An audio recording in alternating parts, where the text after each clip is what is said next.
कपिल सिब्बल कर रहे हैं एक प्रेस कॉन्फ्रेंस, आइए आपको लिए चलते हैं।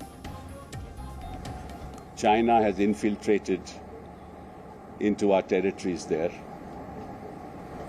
What has happened in Afghanistan presents a great danger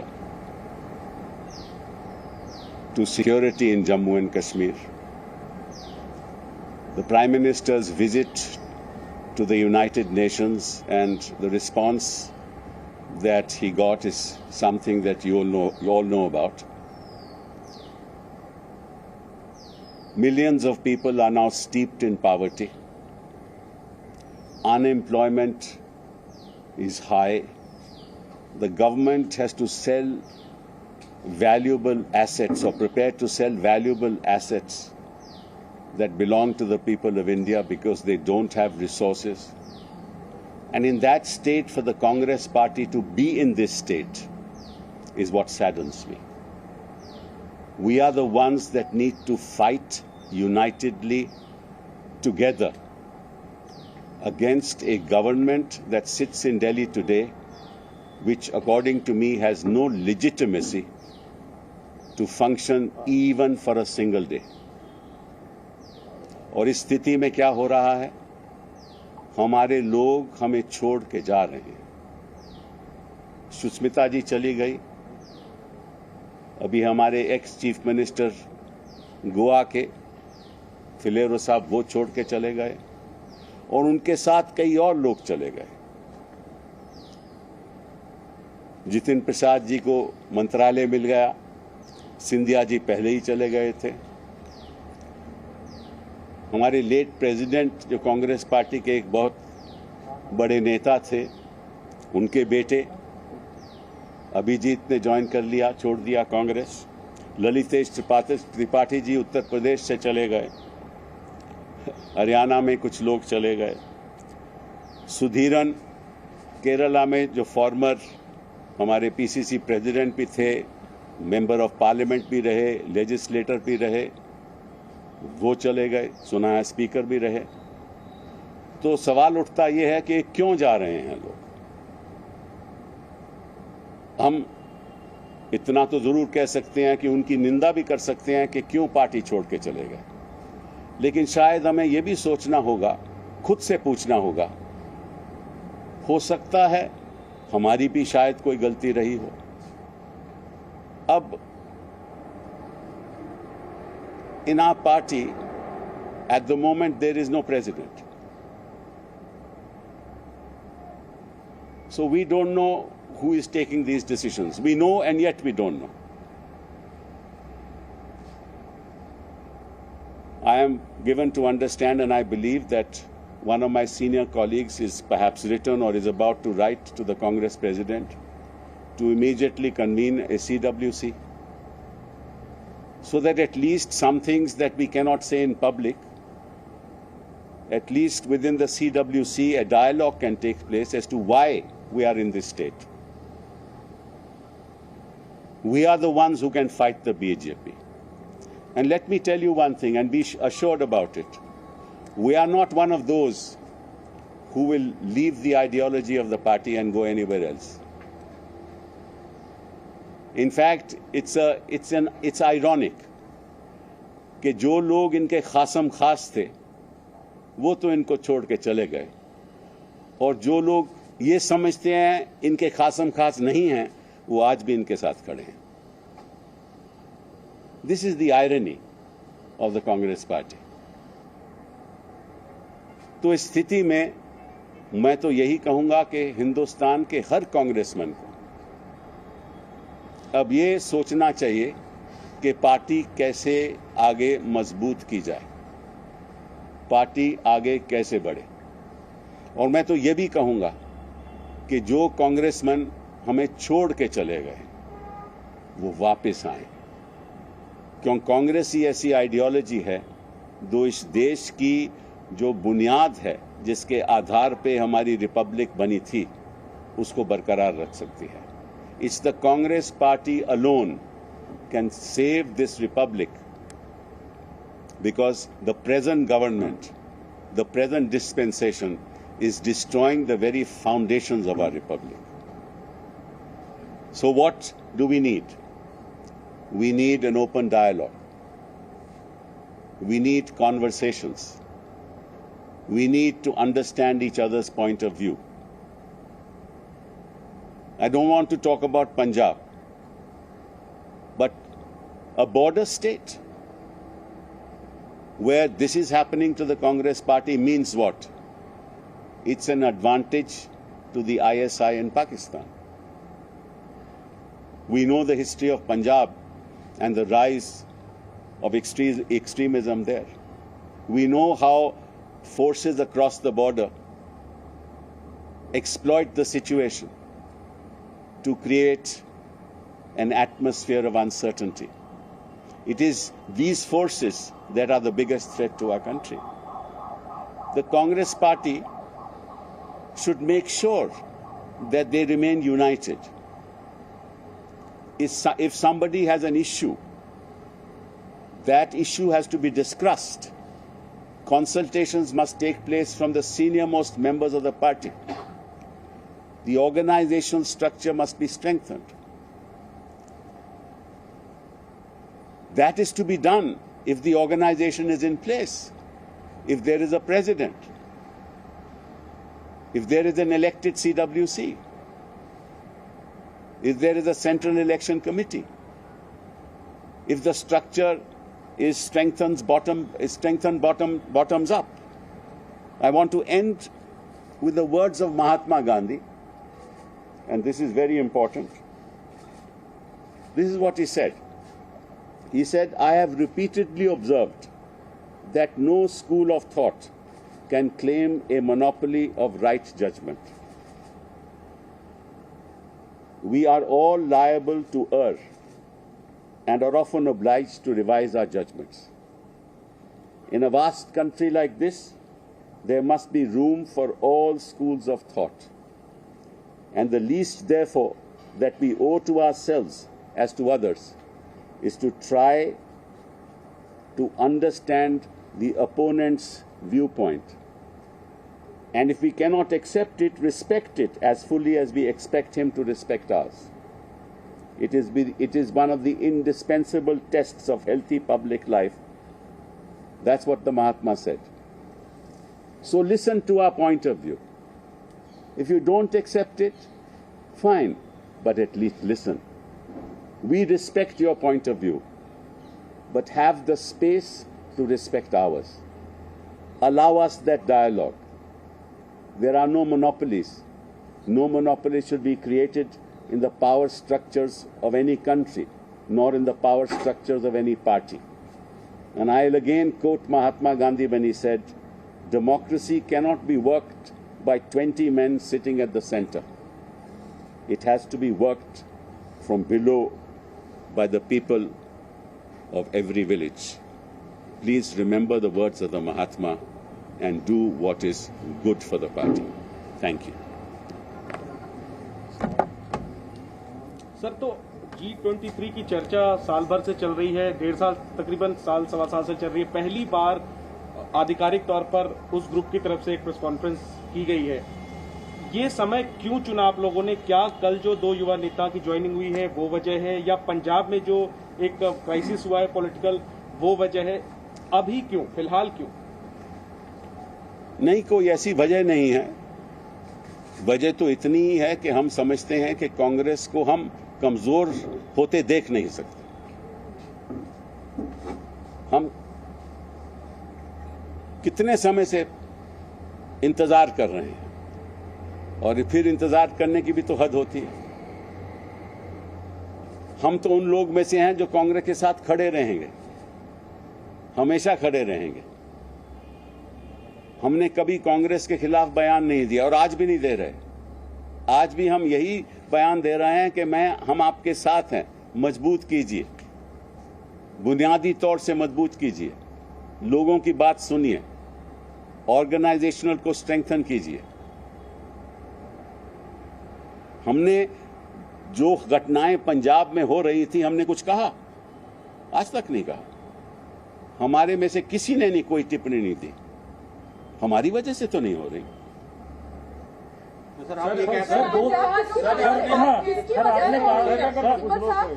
एक बात कही, पंजाब में ये स्थिति है, आपको क्या लगता है जो पंजाब में अभी स्थिति बनी हुई है, नवजोत सिंह सिद्धू को पार्टी में लाना, अध्यक्ष बनाना, एक पुराने मुख्यमंत्री को इस्तीफा दिलवा देना और उस मुख्यमंत्री का ये कहना कि जिस तरह के व्यवहार मेरे साथ हो रहा है वो उचित नहीं है, फिर ये गलती किसकी है?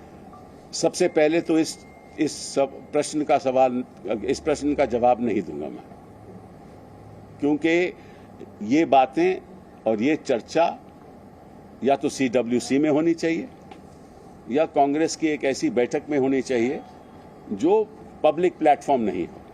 सर आपने एक बात कही सर आपने एक बात कही, जब भी इस तरह की आप या जो तथाकथित जो G23 है, जब भी ये मौलिक सवाल उठाता है तो उसको कांग्रेस पार्टी के कुछ नेता एक परसेप्शन बनाते हैं कि आप लोग गांधी परिवार और खासतौर से राहुल गांधी के खिलाफ है, जब भी इस तरह के संगठनात्मक बदलाव की बात आप लोग करते हैं। कोई भी इंसान और कोई भी जो पार्टी का वर्कर है वो किसी के खिलाफ हो ही नहीं सकता। एक वर्कर किसी के खिलाफ हो ही नहीं सकता। अगर वो कांग्रेसमैन है तो ये सवाल ही उचित नहीं है।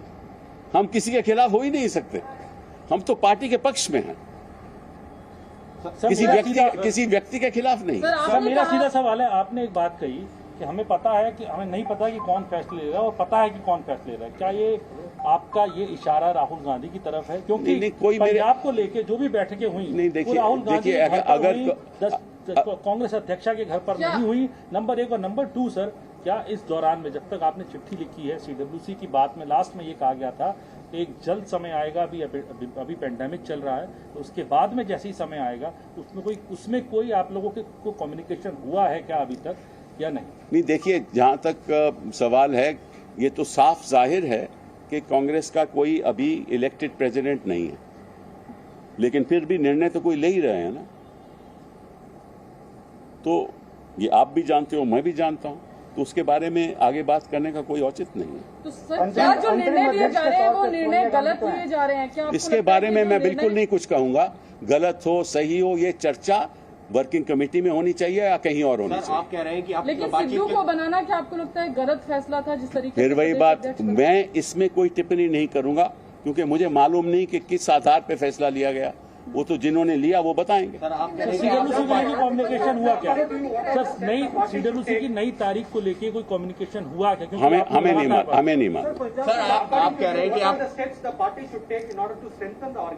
Sorry, well, the PCC should be given a free hand. The DCC should not be appointed from Delhi. PCC should not be appointed from Delhi. The organizational structure at the bottom of the village level should be strengthened. This is something that the party will address, provided the party has a full-fledged conversation. Sir साहब आपने जो मांगे रखी हैं, बातें करी, 1.5 साल 1.25 साल हो गया, अभी तक कोई सुनवाई नहीं हुई। अगर ऐसा ही चलता रहा, कोई सुनवाई नहीं होती रही, तब आप लोग क्या करें? जब चलता रहा तो फिर हम भी देखेंगे, हम भी चलेंगे, एक पार्टी के साथ ही चलेंगे। लेकिन सर आप कह रहे हैं कि आप लोग बातचीत के लिए तैयार हैं। कोई अध्यक्ष नहीं है सिब्बल साहब, 1 सेकेंड। सिब्बल साहब आपने कहा पार्टी में कोई अध्यक्ष नहीं है, एक अंतरिम अध्यक्ष के तौर पे सोनिया गांधी क्या फैसले लेने के लिए अधिकृत नहीं है? नहीं, देखिए इसके बारे में मैं कह चुका हूं, जो कहना था। सवाल आपने पूछ लिया, मैंने उसका जवाब दे दिया, उसके आगे सवाल उठाने की जरूरत है। सर आप कह रहे हैं कि आप लोग बातचीत के लिए तैयार हैं, बातचीत करना चाहते हैं, और किन लोगों से करना चाहते हैं जो आपसे बातचीत नहीं कर रहे हैं? मुझे नहीं पता भैया, आप भी जानते हो, मैं भी जानता हूँ, काय को ये सर आपको सवाल। लगता है ऐसा ही चलता रहा तो कोई और विकल्प आ जाएगा? सर विपक्ष उसमें कहा गया कि कांग्रेस डूबता जहाज है और उसको बचाना जरूरी है, देश को बचाना है, तो वहाँ हमारे स्पोक्समैन बैठे हुए थे ना, उनसे पूछिए। सर आपको लगता है कि विपक्ष में कोई और विकल्प आ जाएगा अगर कांग्रेस पार्टी की हालत सही है तो 2024? देखिए, सबसे बड़ा मुद्दा अपार्ट फ्रॉम ऑल दिस एक ये भी है कि पार्लियामेंट जब चलती है तो कई गंभीर मुद्दों पे चर्चा होनी चाहिए। अभी देखो पेगासस की बात हुई, ठीक है ना, और पेगासस में आपको मालूम है कि आपके मोबाइल फोन के द्वारा जो आप कर रहे हो, बातचीत कर रहे हो, वो सरकार सुन सकती है। अब ये मुद्दे तभी उठेंगे ना पार्लियामेंट में, अगर पार्लियामेंट में चर्चा होगी। अच्छा, चर्चा तभी होगी ना कि विपक्ष मजबूत होगा। विपक्ष मजबूत तभी होगा ना अगर कांग्रेस मजबूत होगी, और अगर विपक्ष मजबूत नहीं होगा, कांग्रेस मजबूत नहीं होगी, तो चर्चा होगी कैसे? और हम सवाल कैसे पूछेंगे सत्ता पक्ष से, जवाबदेही कैसे होगी?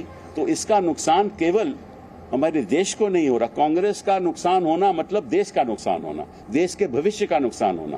कांग्रेस का कमजोर होना मतलब देश की नींव का कमजोर होना। ये असलियत है और इसलिए हम दुखित हैं। इसलिए आज के दिन I am really very very upset that I have to actually come to you. It was not the desire of all of us to actually do this, but we have no choices anymore.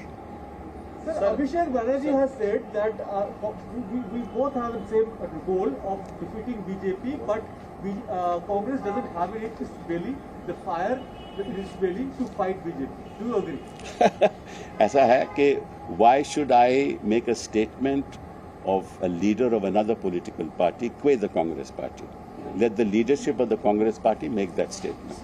Sir आपको ये नहीं लगता ये स्थिति भी बहुत बड़ी विकट बनी हुई है? शरद पवार साहब कहते हैं, बयान उनका आया कि वैसे जमींदार की तरह कांग्रेस है जिसकी पहले बहुत बड़ी जमीन हुआ करती थी। टीएमसी का जो माउथपीस है वो ये कह रहा है कि राहुल गांधी फेल्ड हो गए अपोजिशन लीडर के तौर पे। एक बड़ा पॉलिटिकल पार्टियों का अपोजिशन, क्या आप लोगों के यहाँ भी जमावड़ा हुआ? एक क्यों नहीं सामंजस्य बैठ पा रहा है? क्या आपको लगता है कि जो कांग्रेस के अंदर सब कुछ ठीक नहीं है, इस वजह से ही विपक्ष? देखिए, जो बाकी लोग कह रहे हैं, जो बाकी नेता कह रहे हैं, उसके बारे में मैं कुछ नहीं कहूंगा। मेरा तो केवल एक ही मकसद है, यहाँ जो आम कांग्रेसमैन की पीड़ा है वो आपके द्वारा देश के सामने रखना और देश को अवगत कराना कि हम कांग्रेसी हैं, हम कांग्रेस को मजबूत करना चाहते हैं। हम चाहते हैं कि पार्टी एकजुट होकर उभरे और कांग्रेस को मजबूत करे। इसी सोच के साथ मैं आपके सामने आ जाया। सर मेरा सवाल है दो सवाल है। पहला ये कि आपने कई नेताओं के नाम गिनाए जिन्होंने हाल के वक्त में पार्टी को छोड़ा है। दूसरा, आपने कहा कि संसद सत्र के दौरान विभिन्न मुद्दों पर चर्चा होनी चाहिए, वो नहीं हो पा रही।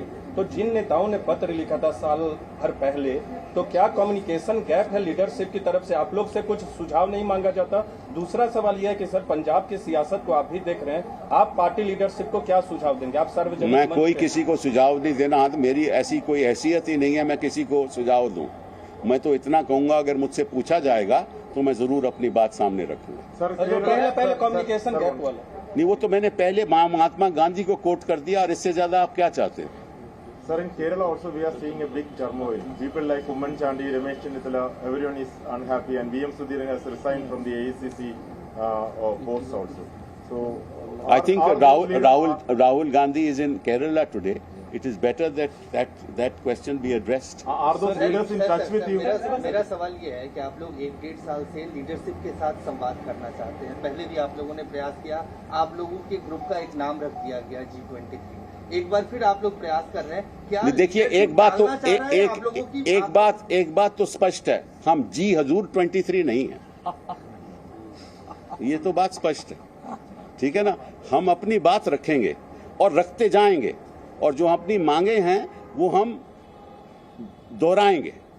सर पार्टी आप लोगों को प्लेटफॉर्म नहीं दे रही है। CWC की बैठक बुलाई नहीं जाती, पार्टी प्लेटफॉर्म नहीं दे रहा, मीडिया में आप लोगों को बोलना पड़ रहा है। क्या लीडरशिप आप लोगों को अवॉइड कर रही है? मुझे नहीं मालूम। आप लोगों के कंसर्न को एड्रेस नहीं करना चाहती है? मैं तो जनरेशनल चेंज के नाम पे आप लोगों को देखिए, मैं तो इन सारे विषयों में जो विषय बहुत गंभीर है, जिस पर कांग्रेस पार्टी को ध्यान देना चाहिए था, इन सारे विषयों में एक बात सामने आता है, और वह है the failure of Rahul Gandhi, the colossal failure of Rahul Gandhi.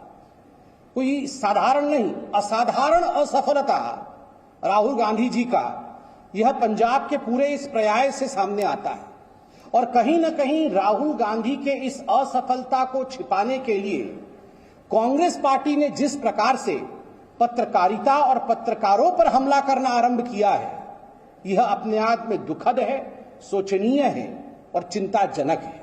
The Congress, in order to divert the attention from the ongoing Punjab episode, has in fact threatened the journalism world today, has threatened journalists today, and we are seeing the consequences of it. और कोई नहीं बल्कि एक sitting chief minister ने tweet करके कहा है कि कान खोल के पत्रकार सुन ले और मीडिया जगत सुन ले कि अगर वो राहुल गांधी जी के ऊपर कोई सवाल उठाते हैं तो उन्हें बख्शा नहीं जाएगा, उन्हें छोड़ा नहीं जाएगा। भारतीय जनता पार्टी एक सिटिंग कांग्रेस के चीफ मिनिस्टर द्वारा इस प्रकार के वक्तव्य का घोर निंदा करती है। This is not freedom of expression mister Rahul Gandhi.